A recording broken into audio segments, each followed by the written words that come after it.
This year, the club have received a number of entries for both Young Fan of the Year and Fan of the Year.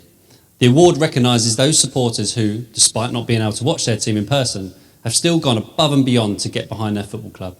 Before we reveal our winners, we are delighted to be joined by Executive Director Andrew Cullen. Let's focus then on our Fan of the Year and Young Fan of the Year, because you sit on the panel that decides the winners. So what did you make of this year's list of nominees? Well, I think the key thing about this year is it's obviously been difficult for the usual and different ways that people may show their support for the football club.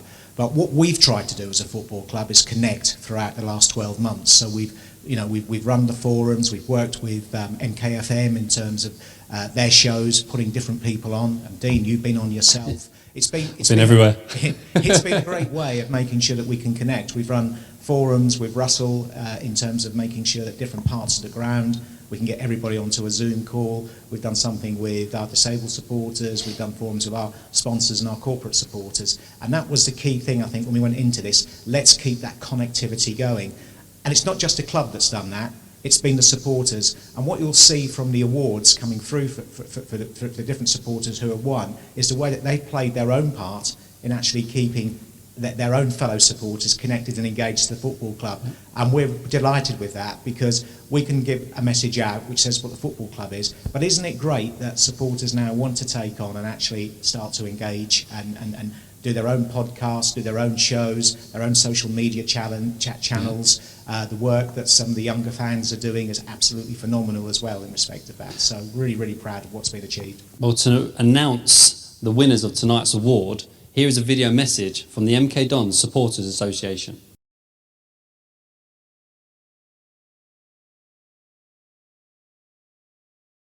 Hi, Colin Butler here, MKDSA Chairman. We're now going to award the Young Fan of the Year.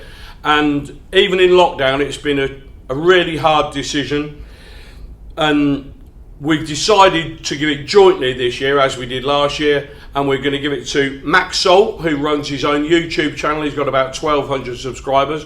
A fantastic effort, Max. And we're also going to give it to Maya Kopek, who runs her own channel, Come On You Dons, and she's also features in the Red Dot app. So congratulations to you both. This is coming to you soon.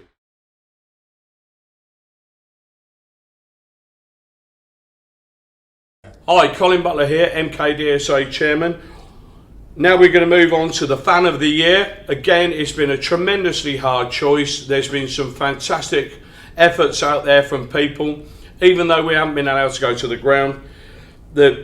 Some of the content out in social media has been absolutely fantastic, and two people have really stood out for us this year, or should I say 4 people have really stood out for them, because we're going to award this jointly this year. Firstly, we're going to give it to the MK1 podcast lads, who's doing an absolutely fantastic job. Congratulations to you, keep up the good work, we're really loving it. And also, we're going to give it to Jonathan Harris. John is one of those people that is always out there retweeting everything from the club. His knowledge on the MK Dons is second to none. He writes for the MK DSA. He engages fans from other clubs. We can't think of anybody better than John to stand alongside the boys from the MK1. So congratulations, John Harris and the MK1 podcast team. This award is coming to you soon.